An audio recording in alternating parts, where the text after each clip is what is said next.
can you use an SDS drill bit in a normal drill?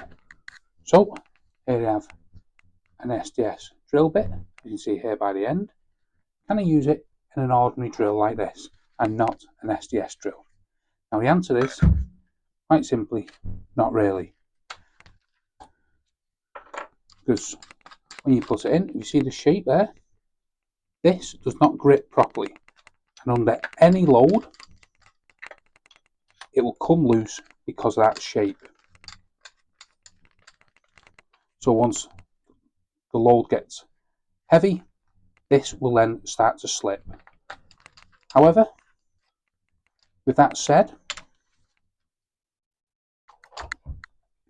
you can get a chuck adapter like this.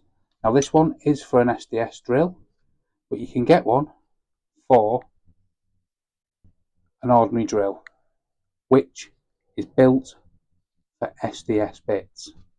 I will put a link to that in the description below for the actual correct one. This is an SDS chuck adapter for the SDS drill, but you can get one for an ordinary drill also.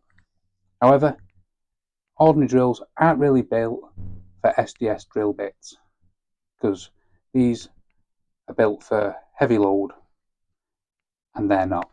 So even though you can use them with a chuck adapter, not really made for that, but that's the workaround and the answer if you're looking for it.